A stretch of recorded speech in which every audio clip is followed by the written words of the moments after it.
and all you can see is my mate like trying to put his hand in front of the camera. You know, like It's like, we know it's him, bro. And I'm like, bro, I told you if there was anyone outside, like we wouldn't leave. And he went, yeah, but I went outside and I saw him and they said that they was waiting for a footballer. I went, I am the footballer, you idiot.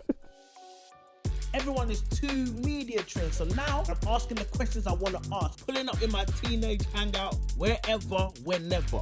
This is my brand new show, Media Trained.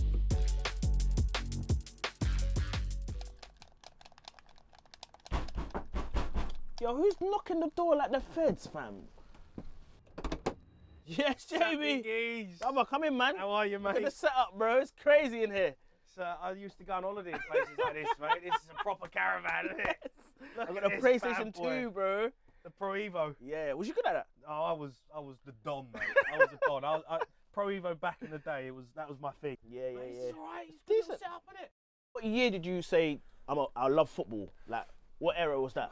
That era, that shirt there, the England shirt. This one, yeah. Yeah, that's like when I was growing up. Gascoigne, Shearer, you know, Teddy Sheringham. That era growing up for me. And then, do you remember the old Barca team? Yeah, right, yeah. Back in the day. Guardiola and that. Guardiola's first team. Iniesta, Xavi, Busquets. I played against them once in a pre-season friendly at Wembley for Tottenham. Yeah, didn't touch the ball for 45 minutes, mate. Got dragged straight off. Got hooked. Bojan running rings around me. Oh, I remember Bojan. Yeah. Do you remember him? He was good. Yeah, he was underrated. Good. Yeah, he was underrated. He went to Stoke, innit? He was at Stoke. Yeah. Where you from? I grew up in Bermondsey. My church was in Bermondsey, so I got chased a few times. Yeah, well, I would have chased you. Yeah. I would have nicked your bike. All my family are Millwall fans. What about you? I'm a Tottenham fan. It's a lifetime of pain. You know what, mate? The team that I played in at Spurs, we had a great side. I think the team that we had would pump Spurs now. You reckon? Yeah, it'd kill them. Bro, that's crazy, because when I look at players like you, you, Scholes, Iniesta. I'm not trying to compare you to those. Don't get excited. But what I'm saying is, like, you guys don't look like footballers. Do you know what I mean? Like, when you look at the model of a footballer now, it's like, it's more like athletic led. Yeah. Whereas you lot just look like guys down the pub, but you can just juggle it on your head and that. Yeah, I was old school. I think the game's changed now, because you're right. You're absolutely right. You know, the game's changed now where I was in Winter Wonderland the other week and it was like baller central. I said to my mate who I was with, I went, these footballers are massive. Yeah. I feel like I'm like the smallest guy here. Yeah. And when I played football, I didn't feel like that. Don't you think your style of play as a creative player, the other side to that is the chaos kind of. Yeah. Do you know what I mean? Like if you look at all the like sick creative players, the Cantonas, the Ibrahimoviches, anyone you get, they got the other side, innit? Yeah. Do you know what I mean? That you have to. It's almost like the other side of the coin. That is part of the same coin that you have to deal with, I think. Yeah. I don't know. No, that's a really good way of looking at it, and I think you're absolutely right. And no one's actually ever said that like that. And you're right. It is two sides of a coin. I feel like when I was watching, like every team had a maverick type baller. And I think the game's changed so much where I think it's spoiled the art and the magic of certain creativity of certain players. When does life change, like financially? You know, when I signed a contract with Spurs, the first one. How old are you here? I was 21. 21, 20. okay. But I mean, look, listen, when I was 16, I signed at 17, I signed a contract with Tottenham, which for me, I felt like I was a baller. Yeah. Because I was earning more money than my dad. That's I was like crazy. 60, 70 grand a year. So when your dad tell you to do something, you're like, yo, cut, man. Do you know, like, so for me, I went from like 5-6 grand a week to 25 grand a week. 25? Yeah. No, but bro, talk to me. Let's keep it real, man. Like, what are you splashing your money on? What? Just tell me, bro. At least cars, women. Is it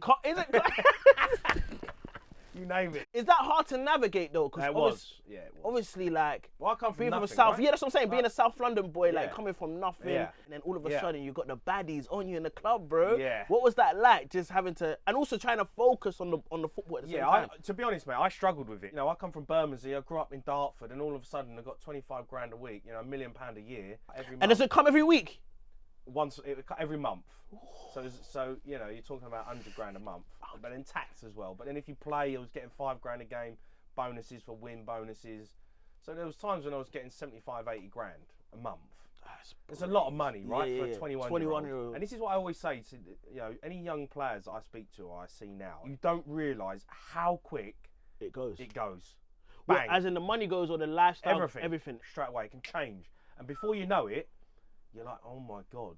Heady One done a song about me saying I was washed up. And I texted him and I was like, geez, like, bro, come on. You're killing me. Like, you're just outing me, you know?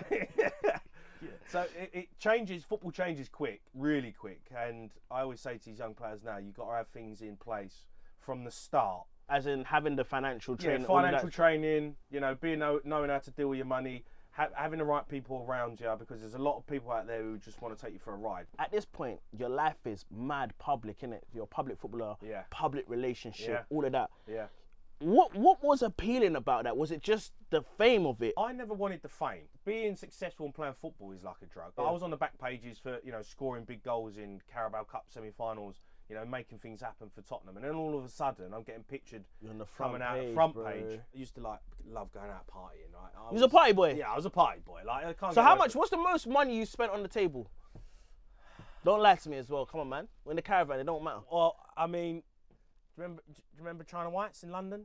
No, I don't. Obviously, bro, it's not my net worth, is it? Come on, bro. What are you lying for? Yeah, I know. I've heard of it though. I remember getting one bill for like 14.5 grand.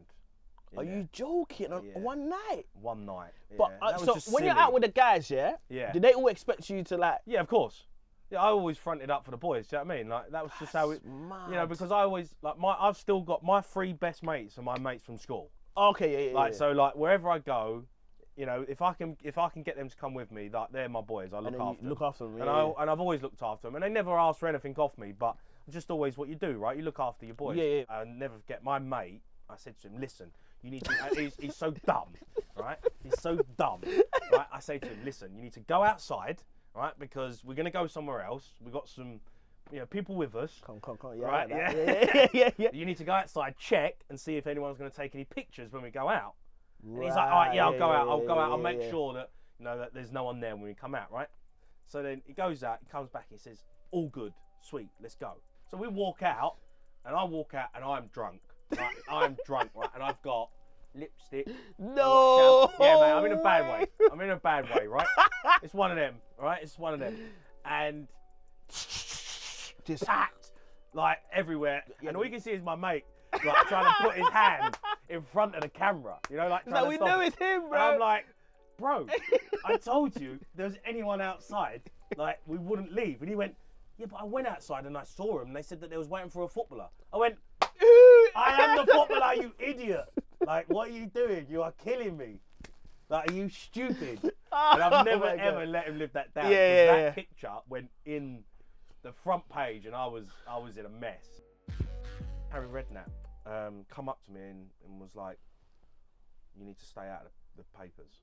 Well, he said that explicitly? Yeah, just straight. Jamie, all right, Jamie, I love you. But you got to stay out of the papers. If I see you in the papers, you're done. And when you're a young lad, you take it with a pinch of salt a little bit. Do you know what I mean? You don't really think about it.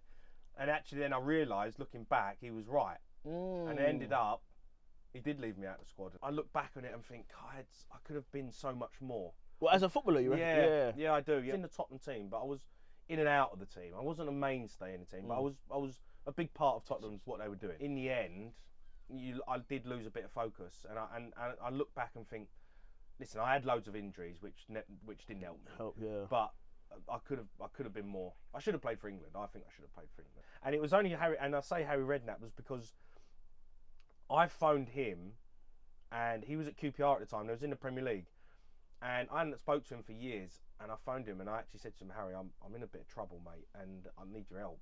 I said, I'm looking for a club. No one's taking a call, but can I just come and would you let me come and train at QPR?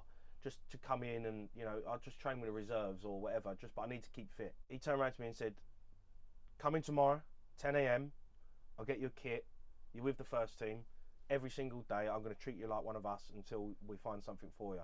And I trained with QPR, Premier League, for 3 months. Every day. He treated me like you got fit, innit? Yeah, and I got fit. And I was training. And I remember Lee Clark from Blackpool phoned him up and said, I heard you got Jamie there. And he said, you know, what's he like? You know, what's his attitude like and all that? Because that's what people used to ask. Yeah, of Harry course, was like, sign him, he'll be your best player. And he signed me, and that was it. And then I got my football back up and running. So I never forget that with Harry. You know, all I wanted to do was be out on a football pitch. I love football. That's why I'm still doing it now. Yeah, for real. I still talk about it. I still love it. When did the changing of like, you know what, there's another side of this career that I need to go into? You know what, mate? I don't know when it was, but obviously I was at Billericay, right? And that was a bit of a mad spell. I can see the badge there. Player manager. Yeah, player manager. That's mad. Absolute shambles.